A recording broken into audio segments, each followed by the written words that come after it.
Buenas, buenas noches, ingeniero. Este es mi video presentación acerca del tema de los diagramas de UML. Primeramente, empezando de qué es un diagrama de UML.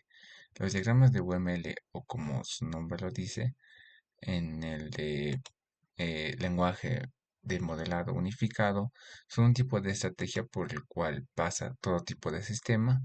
Es más que todo un lenguaje de estándar, no es un lenguaje de programación utilizado en la ingeniería de software, tanto para visualizar, diseñar y ver el comportamiento de cómo funciona todo tipo de sistemas, tanto dentro como fuera.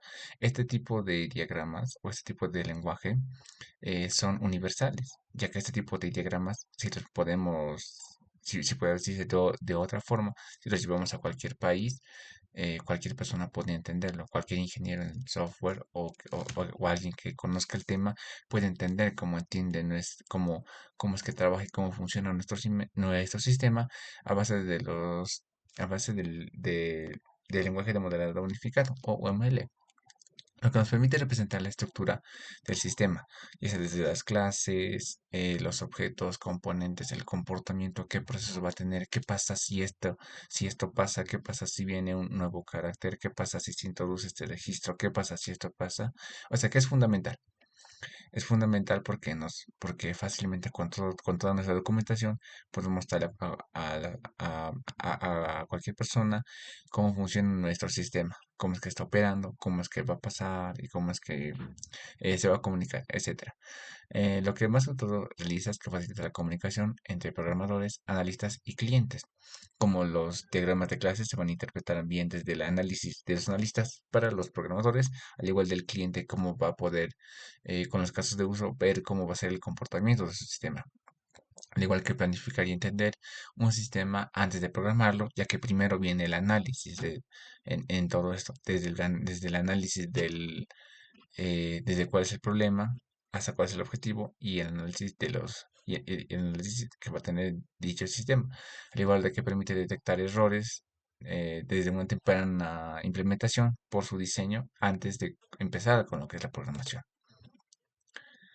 Al igual que permite hacer UML, permite modelar la estructura del sistema, ya que vamos a colocar cómo se define cada clase, qué atributos y métodos va a tener, al igual desde la base de datos de los componentes y cómo se relacionan entre ellos. Básicamente les vamos a dar un instructivo al programador diciendo qué es lo que va a hacer y cómo lo va a hacer. Al igual que visualizar las ideas complejas de los diagramas se convierten en conceptos abstractos, desde las imágenes que son fáciles de entender, al igual que diseñar antes de programar, ya que nos puede ayudar, como dijimos antes, a resolver problemas o a detectar estos errores desde una temprana implementación o desde un temprano desarrollo, al igual que modelar el comportamiento del sistema, tanto de cómo se va a comportar, cómo se representa, cómo va a fluir esta información, desde qué módulo va a ir, cómo interactúan los usuarios o qué tipo de persona también va a interactuar. Todo eso está dentro del modelado de UML. Las características principales de UML son de visualizar, ya que tiene la gran característica de que puedes representar mediante diagramas comprensibles cómo es que se trabaja dicho sistema o cómo es que está trabajando. Al igual que es estándar, ya que es aceptado, como dijimos, globalmente, lo que uniforma la comunicación entre analistas de cualquier país, al igual que programadores de cualquier país. Es flexible, ¿por qué? Porque permite modelar de sistemas pequeños hasta arquitecturas mucho más complejas. Es extensible porque puede adaptarse mediante estereotipos, perfiles y decisiones, ya que es escalable también mediante paso del tiempo o se quiere agregar algo más a un sistema. Y también que es orientado a objetos, ya que se basa en los principios fundamentales de la programación orientada a objetos, de que cada objeto podemos llevarlo a lo que es programación, por sus clases, objetos, herencia, encapsulamiento, poliformismo, carácter, métodos, características, etcétera. ¿Por qué es importante utilizar UML? Mejora la comunicación entre equipos multidisciplinarios, como dijimos antes, la comunicación que tiene el cliente con el analista, con el programador. Facilita la documentación del sistema a futuras modificaciones, ya que es escalable, permite modificar y planificar el desarrollo antes de invertir en recursos en código. Como dijimos antes, esto se puede hacer directamente. Un ejemplo de esto sería la herencia, ya que la herencia nos permite reducir en gran parte lo que es el código y los programadores tardan mucho tiempo en programar. Tarda mucho tiempo. Al reducirles más líneas de código, reducimos lo que es el tiempo, al igual que estos recursos, que el tiempo es una de las cosas más importantes dentro de la metodología, ya que si trabajamos con la metodología Scrum, el tiempo es limitado de 2 semanas para entregar un producto funcionable hacia la empresa. Ayuda a dividir el proyecto en partes claras y manejables, como hicimos un gran ejemplo de esto son los diagramas de clases, permite encontrar errores lógicos antes de la implementación. En otras palabras, UML es como un plan arquitectónico. Pongamos en los zapatos de un arquitecto, que tenemos que darle los planos correspondientes a, eh, al maestro o al albañil, o en este caso también a otro arquitecto, o por así decirlo, que nuestro plano va a decir cómo se va a trabajar, cómo es que se está trabajando aquí, qué va a implementar aquí, qué va a tener aquí, aquí qué no va a tener, aquí quiero que tenga esto, aquí no quiero que tenga esto. Y estos son los planos que les damos directamente para que pueda trabajarlo. Nos podemos poner también en su papel. Es importante que ya que trabajan igual con esta comunicación, lo que es otro tipo de carreras. Ahora, los principales tipos de diagramas de UML. Uno de los más principales es el diagrama de casos de uso. ¿Por qué? Porque muestra las funcionalidades o los requerimientos funcionales del sistema desde el punto de vista del usuario o de los actores. Dependiendo de qué actor sea, va a responder la pregunta de qué hace el sistema. Un ejemplo de esto es la gestión de estudiantes. Es una gestión de estudiantes. Recuerde que como partes principales que tenemos, que es el actor, la persona que interactúa, la asociación y comunicación, si es una extensión, un extend o una inclusión dentro del módulo, dentro del caso de uso, o si tiene una extensión, también el caso de uso, y el límite del sistema, que se va a representar dentro de un cuadro, y la generalización, que es hacia cuál se va a llamar el módulo de casos de uso a otro módulo de casos de uso. En este ejemplo, pongámoslo así. El actor, ¿quién es este? El actor va a ser el profesor. En un módulo de estudiantes tenemos lo que es la gestión de estudiantes, que va a ser todo el sistema que tenemos aquí.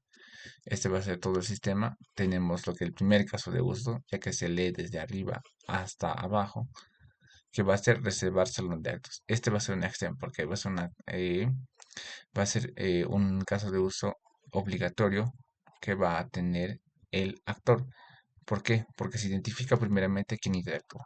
El resultado del diagrama es el que el profesor como único autor relevante para las funcionalidades mostradas. Su profesor puede realizar lo que son las reservas del salón de actos, al igual que puede anunciar la conferencia dentro de un stand al establecer las relaciones y las fronteras de cómo se relacionan, al igual de que gestión de estudiantes, todos los óvalos que representan los casos de uso están dentro del límite, que es el sistema. La relación que se identificó al que el profesor interactúa directamente con los casos de uso, lo que se representa con una línea sólida de asociación, conectada que conecta el actor con reservas. Luego se define que está buscando si hay tareas que son obligatorias. Por esta parte se hace el include, que es la inclusión, que determina que para anular una conferencia eh, es, el proceso de asignar ponente es un paso obligatorio, común y reutilizable, ya que la flecha va del caso de uso de anunciar conferencia al caso incluido asignar ponente. El extend es una extensión, como dijimos, se determinó que reserva salón de actos es funcional opcional que podría ocurrir durante el proceso de anular conferencia, por ejemplo, si la conferencia y el salón está disponible. Dentro de eso ya conocemos lo que es el actor, el sistema, los casos de uso que son los óvalos que tenemos tres, la asociación que tiene una línea sólida que indica que el profesor directamente interactúa con los casos de uso para ejecutarlos. El profesor puede reservar salón, puede anunciar una conferencia, igual que puede asignar un ponente. Eh, Dentro de la relación del extend, ya lo explicamos, más que todo en resumen, los diagramas de casos de uso sirven para describir los requerimientos funcionales que va a ver el cliente, al igual de que cómo se comporta cada módulo, en el que solamente es necesario de que solamente exista un actor. Puede de que exista dos, pero esto solamente de que no se puede colocar que el sistema no va a ser un actor. Esto ya viene después si es que, por ejemplo, tenemos un subsistema. El subsistema, que también puede interactuar, recién es el que interactúa con el sistema. En este caso solo tenemos un solo actor. Ahora pasamos a los diagramas de clases. Los diagramas de clases representan la estructura de sistemas. Como dijimos antes, estos son importantes porque se van a comunicar con el equipo de programación. Tiene las clases, atributos, métodos y relaciones que va a tener cada módulo y responde a la pregunta ¿cómo está construido el sistema? Vamos a usar como ejemplo un sistema bancario. Los elementos y símbolos de diagramas que vamos a utilizar son la agregación, un rombo vacío, composición, un un rombo negro, la herencia, la dependencia, asociación, que son las interacciones que va a tener.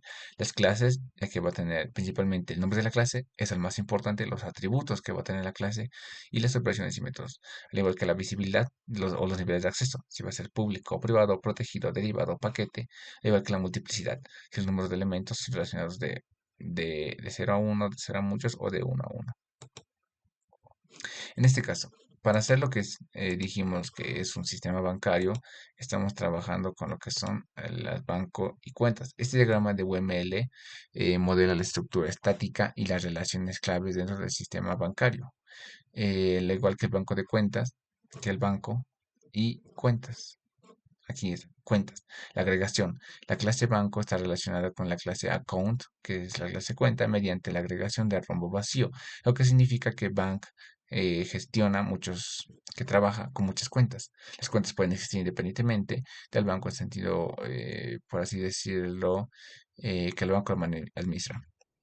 Y también tiene esa misma composición con la clase ATM, que son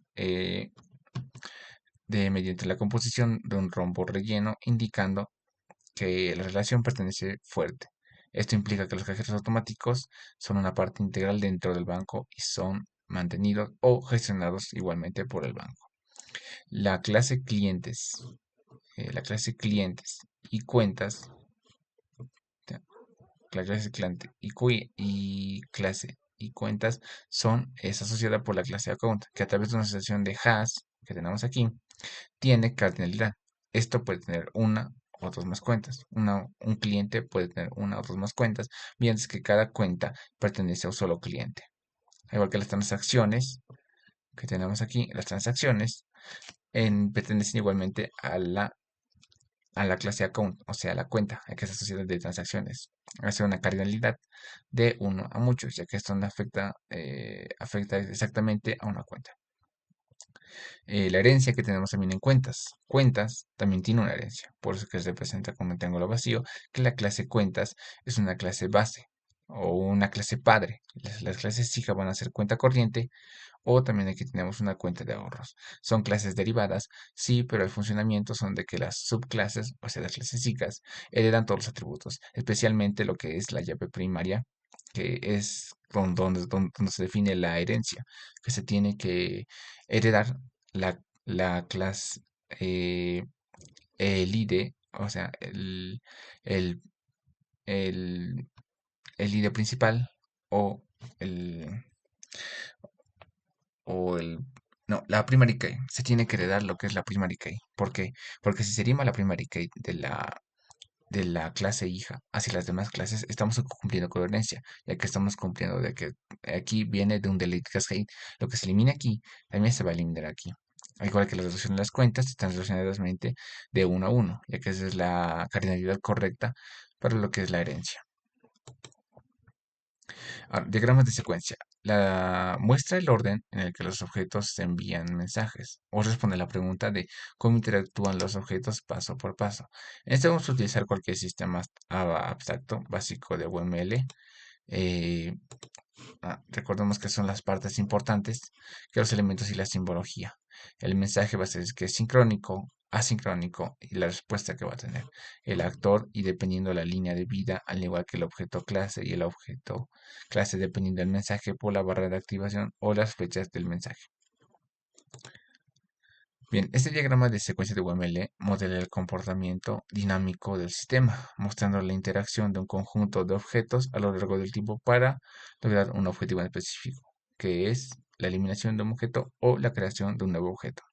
Esos objetos y líneas de vida involucran cuatro objetos, que son el objeto uno clase A, objeto 2 clase B, objeto 3 clase C y objeto 4 clase D. Cada uno representado por una columna dentro que en su línea de vida, punteada.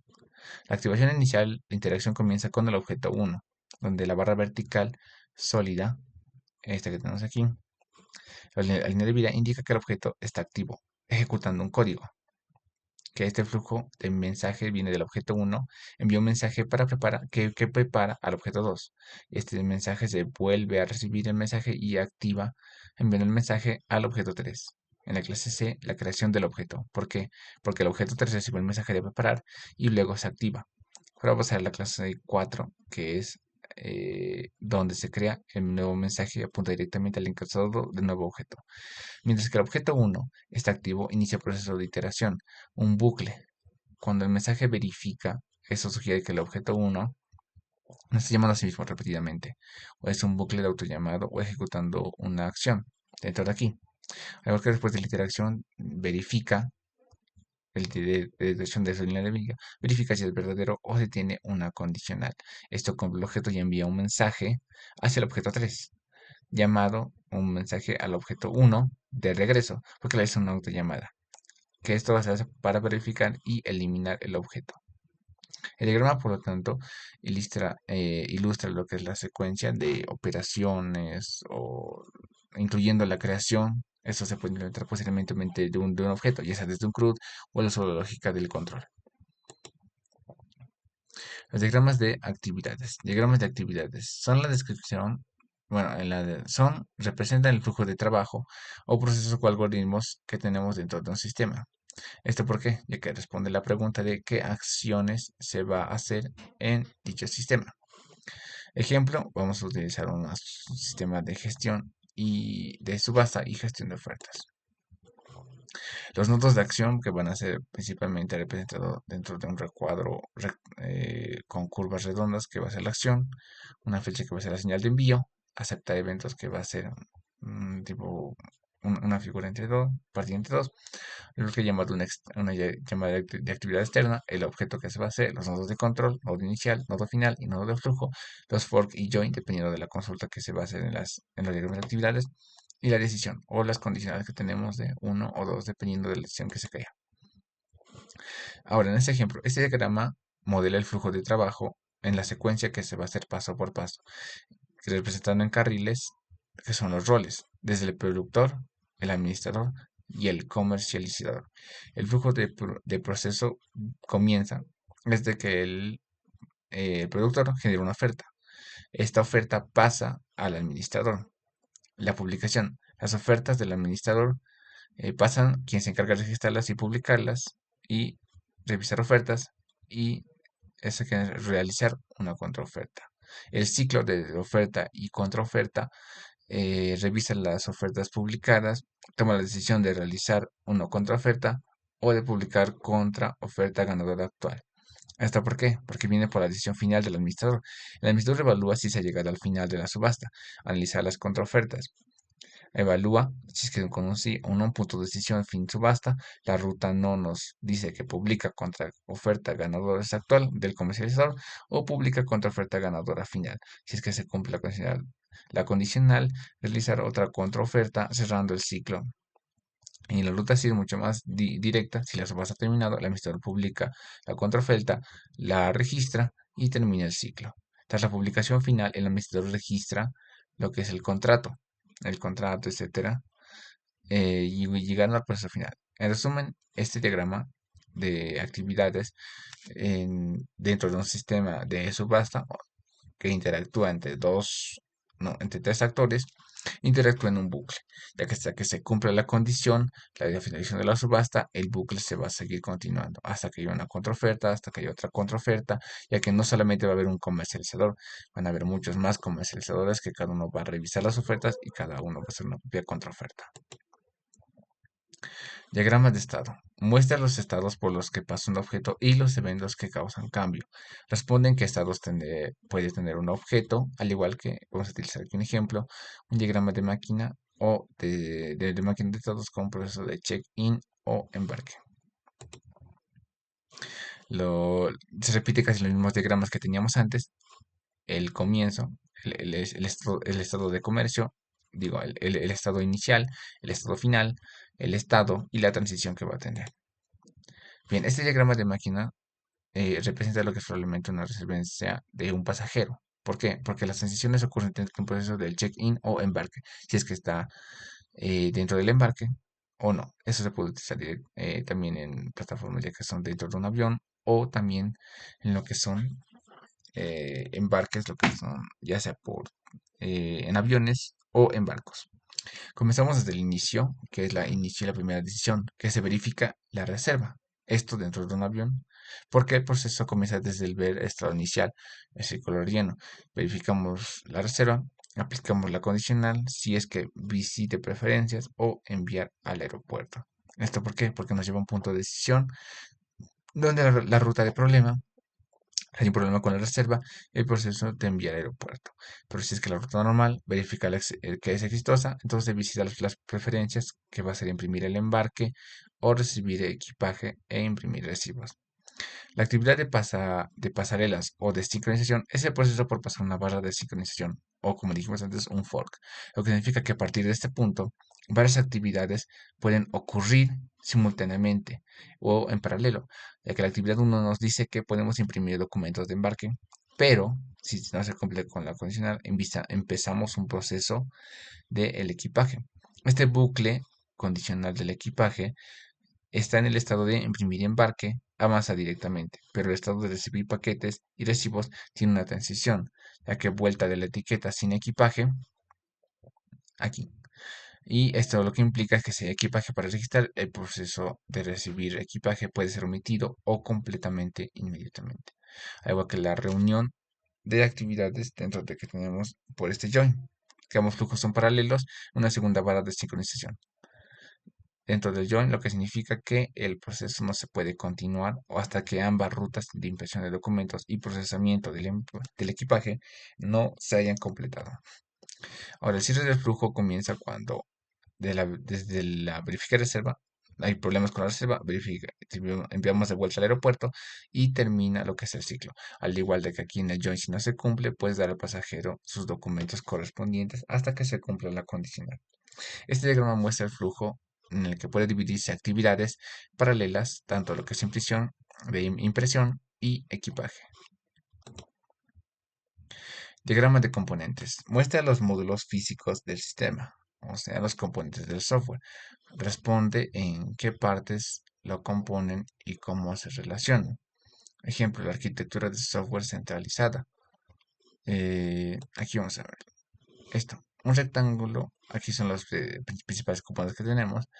Un rectángulo con el nombre del componente que tenemos aquí, un rectángulo con el icono del componente, que como se representa aquí, y un rectángulo con el texto y o icono del estereotipo con el cual se quiera trabajar.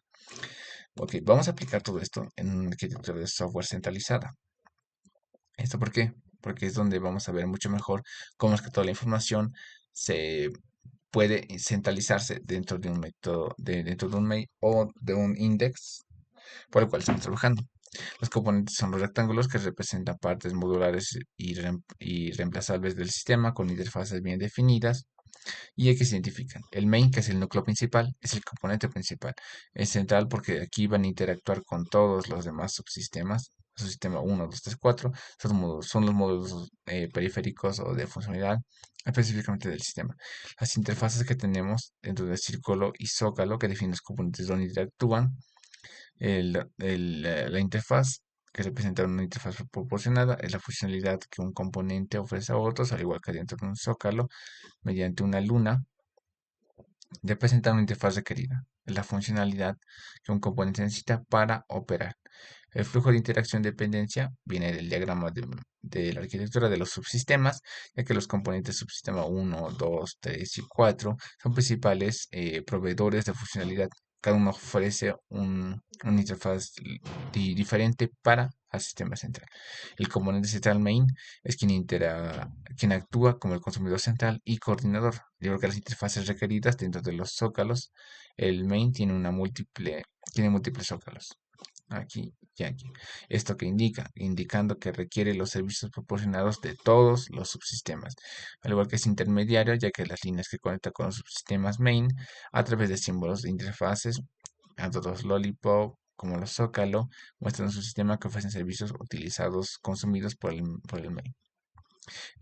Más que todo este diagrama representa la arquitectura desde cuatro subsistemas, cómo trabajan y ofrecen servicios especializados y el componente main es responsable de orquestar y consumir todos estos servicios para hacer que la aplicación funcione correctamente.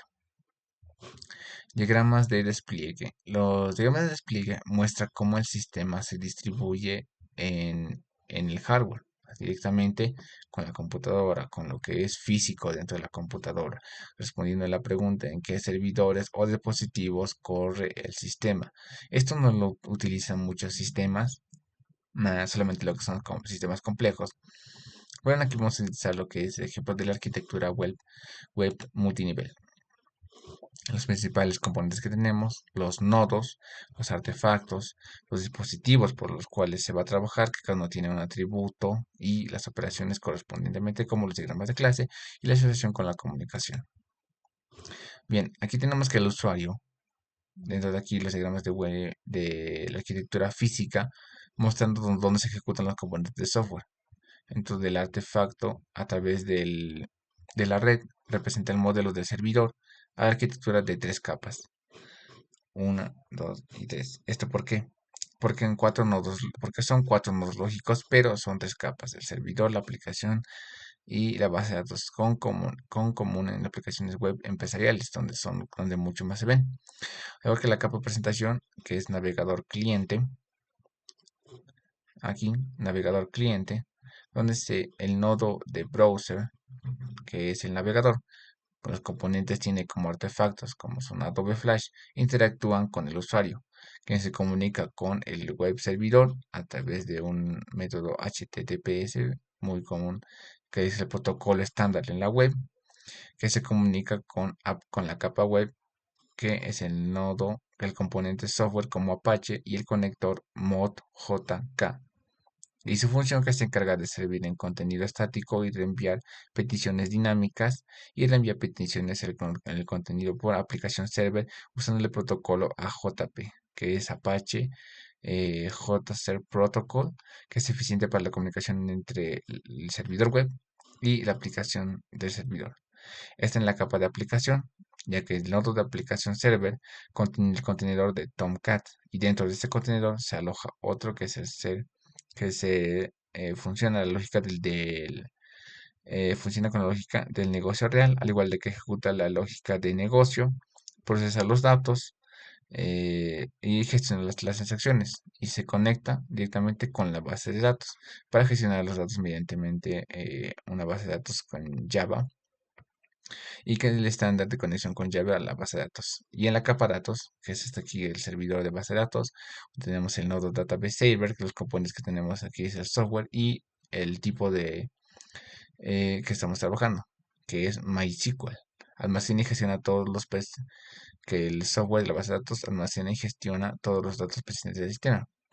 El diagrama ilustra como una solicitud del usuario viaja desde su navegador, que es la capa cliente, es pasada y procesada por la capa servidor web y es ejecutada mediante las aplicaciones del servidor por la capa de negocio. Y la consulta y modifica desde la capa datos, que es la base de datos, todo ello utilizando protocolos específicos para cada salto. Los diagramas de paquetes, para finalizar, tenemos quienes agrupan las clases en paquetes o módulos, responde en cómo organizar el proyecto en módulos, al igual que aquí vamos a dar un ejemplo de un sistema de gestión de bibliotecaria. Los componentes principales que tenemos aquí son la imagen del símbolo, que es literalmente la de una imagen de un paquete, el nombre del símbolo, que es paquete, y su descripción, que va a ser para agrupar los elementos comunes basados en datos, comportamientos y acciones de los usuarios, y la dependencia por la cual va a tener. Bien, estos diagramas de paquetes modelan la organización lógica de elementos como dijimos, de un sistema bibliotecario o de préstamos igualmente, ya que aquí tenemos el préstamo dentro del título del libro. En grupo de alto nivel, los paquetes ayudan a estructurar el diseño gestionar dependencias y mejorar la comprensión del sistema desde la vista mucho más exterior, ya que, o también interior, ya que el paquete de negocio contiene la lógica de ejemplar con la clase de datos y las relaciones que tienen con la gestión de préstamos y la información del préstamo. Igual que las dependencias vienen desde que eso requiere servicios de los paquetes de utilidad, ya que persiste y esto indica con las fichas que descontinúa desde el paquete negocio se hace las citas desde paquete database, donde se coloca aquí si es pertinencia o eliminación, mediante la lógica de negocios que necesita guardar datos y utilizar estos datos. Igual que tenemos, y que esto se comunica desde el objeto hacia el siguiente paquete, que es el paquete de la interfaz gráfica, que contiene clases de las interfaces de usuario, como diferentes ventanas, préstamos, evoluciones, reservas y mantenimiento. Esto viene desde las dependencias de la interfaz gráfica de usuario, ya que requiere la lógica del paquete, el negocio para realizar las funciones, por ejemplo, la ventana de préstamos, al igual que la ventana de préstamos, lo que necesita interactuar primeramente con la clase préstamo. Lo que tenemos eso se indica con la fecha discontinua, apunta a un paquete de interfaz gráfica con el paquete de negocio. También requiere servicios del paquete de utilidad, el paquete de la base de datos, que tiene el contenido de la lógica, que persiste con operaciones de persinencia o eliminación, que son las dependencias de este paquete, solo para aparecer requeridos del paquete de negocio. Esto indicando que la flecha del paquete de negocio que apunta a él y no depende de ningún otro paquete, lo que es común para un módulo de bajo nivel, al igual que el paquete de utilidad contenido con clases. El único que tiene que ser el objeto ID, que viene de las dependencias, que es un paquete de servicio genérico y es solamente requerido tanto por el paquete de negocio, al igual que por el paquete de la interfaz gráfica, al igual que el paquete de la base de datos, ya que típicamente no dependen de ningún otro paquete. En resumen, los diagramas de paquetes son una estructura de capas lógicas, tres capas específicamente, desde la capa presentación, capa de negocio y la capa datos, hacia la capa superior que depende de la capa intermedia, que es la capa de negocio, y la capa donde se hace la dependencia de la capa inferior con la base de datos, así como una separación de responsabilidades. Eso es todo, ingeniero.